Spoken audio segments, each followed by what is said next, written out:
खबर है मध्य प्रदेश के ग्वालियर से, जहां लोकसभा चुनाव के लिए कांग्रेस ने अपनी पहली सूची जारी कर दी है। खबर को विस्तार से जानेंगे, लेकिन उससे पहले लेते हैं एक छोटा सा ब्रेक। इस खबर के प्रायोजक हैं फास्ट को। जल्दी हो जाना तो फास्ट को बुलाना। बाइक से लेकर लग्जरी कार, सेल्फ ड्राइव पर उपलब्ध। ग्रुप ट्रेवल के लिए लग्जरी बस भी उपलब्ध। सबसे सस्ता एक बार सेवा का मौका अवश्य दें। व्हाट्सएप करें 9044808808। ब्रेक के बाद आपका स्वागत है। खबर है मध्य प्रदेश के ग्वालियर से, जहां लोकसभा चुनाव के लिए कांग्रेस ने अपनी पहली सूची जारी कर दी है और सभी को पार्टी की दूसरी सूची का इंतजार है। इस बीच कांग्रेस नेता और कुशवाहा समाज में जुड़े वरिष्ठ नेता सुग्रीव सिंह कुशवाहा मीडिया से चर्चा के दौरान बताए कि ग्वालियर लोकसभा सीट में कुशवाहा समाज के कांग्रेस प्रत्याशी को टिकट देने की मांग की है। उन्होंने दावा किया है कि अगर पार्टी कुशवाहा समाज को टिकट देती है तो लोकसभा में कांग्रेस पार्टी को भारी बहुमत से जीत मिलेगी। वहीं कांग्रेस नेता सुग्रीव सिंह कुशवाहा ने कहा कि ग्वालियर लोकसभा में 3 लाख से ज्यादा कुशवाहा समाज का वोटर है, इसलिए कुशवाहा समाज को अगर टिकट मिलता है तो यहां से कांग्रेस अपना लोकसभा सीट जीत सकती है। देखिए मध्य प्रदेश से country bureau chief Rajesh Shivhare की रिपोर्ट। हेलो,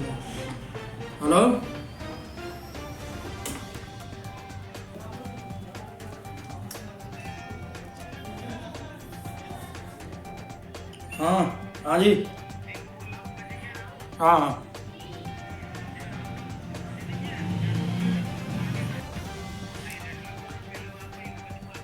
नहीं, मैं करवा दूँगा। कौन सी तारीख है? आज में मैं करवा दूँगा। ठीक है, अपन ने बना लो यहीं अमर गार्डन के जहाँ। ठीक है, अपना ही है वो, मैं करवा दूँगा। कितने पैसे मांग रहा है वो? बीजेपी ने लोकसभा के लिए टिकट घोषित कर दिया, कांग्रेस ने अभी तक नहीं किया। तो ग्वालियर में लोकसभा सीट जीतने के लिए कांग्रेस क्या कर रही है? टिकट किसको मिलना चाहिए? क्योंकि बीजेपी ने टिकट एक जातिगत समीकरण के अनुसार कुशवाहा समाज को अपनी ओर आकर्षित करने के लिए टिकट घोषित किया है। क्योंकि लोग ग्वालियर लोकसभा में 3.5 लाख कुशवाहा है। इसी बात का फ़ायदा उठाते हुए उन्होंने भारतीय जनता पार्टी ने एक सोची समझी साजिश के तहत ये टिकट घोषित किया है। जबकि भारतीय जनता पार्टी के शासनकाल में कुशवाहा बिरादरी हो या अन्य पिछड़ा वर्ग हो, किसी को उतना महत्व नहीं दिया जाता जितना कि कहना चाहूँगा कि मैं कांग्रेस की बात करूँ। कांग्रेस के जो आज राष्ट्रीय नेता हैं राहुल गांधी जी, और वो कई मायनों में यह बात बार बार कहते हैं कि जिसकी जितनी भागीदारी है उसकी इतनी हिस्सेदारी होना चाहिए। और उन्होंने कई मौक़ों पर कहा है कि पिछड़े वर्ग की आबादी तो देश में 52% है, लेकिन उनका प्रतिनिधित्व 3 और 4% है। ये कहीं ना कहीं उनके दिमाग में है कि पिछड़े वर्ग को उनके आबादी के अनुपात में हिस्सेदारी मिलना चाहिए।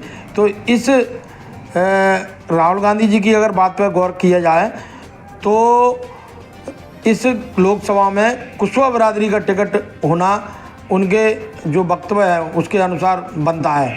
क्योंकि यहाँ आबादी लोकतंत्र में वोट का महत्व होता है और जिसका ज़्यादा वोट हो उसको अधिकार मिलना चाहिए। सभी वर्गों को मिलना चाहिए उनके अनुपात में।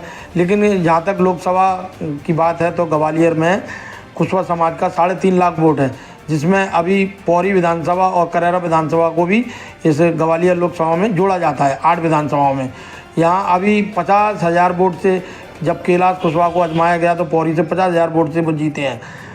इस हिसाब से कांग्रेस को या कुशवाहा बिरादरी को वोट टिकट देना चाहिए। अगर कांग्रेस कहीं ना कहीं चूक करती है कुशवाहा समाज को टिकट न देने पर, तो मैं ये कहता हूँ कि जो भारतीय जनता पार्टी ने जो पासा फेंका है वो उसमें सफल हो सकते हैं। क्योंकि कुशवाहा को पहली बार इस देश की आज़ादी से लेकर आज तक किसी राष्ट्रीय पार्टी ने टिकट दिया है। और कुशवाहा जब क्षेत्र में जाते हैं तो पूरा मन बना चुका है कि हम कुशवाहा को ही वोट करेंगे। और वो 55 और 60 के करीब वोट पर वोटिंग होती है लोकसभा की, लेकिन कुशवाहा बिरादरी मन बना चुकी है 90% वोट का। अगर कांग्रेस पार्टी एक बार कुशवाहा पर दांव खेलती है पिछड़े वर्ग के नाते खेलती है। जो राहुल गांधी जी है, उनके जो विचार हैं, उन्होंने जो रणनीति तय की है, उसको ध्यान में रखते हुए अगर कुशवाहा बिरादरी के ऊपर दांव लगाती है कांग्रेस पार्टी, तो यहाँ कम से 50 और 60% कुशवाहा बिरादरी का कद्दावर नेता अगर कोई मैदान में होता है, और अल्पसंख्यक समाज और दलित, जिसमें विशेषकर जाटव समाज, ये पूरी तरह से लामबंद होकर कुशवाहा बिरादरी के साथ खड़ा होगा और भारतीय जनता पार्टी को हराने का काम करेगा।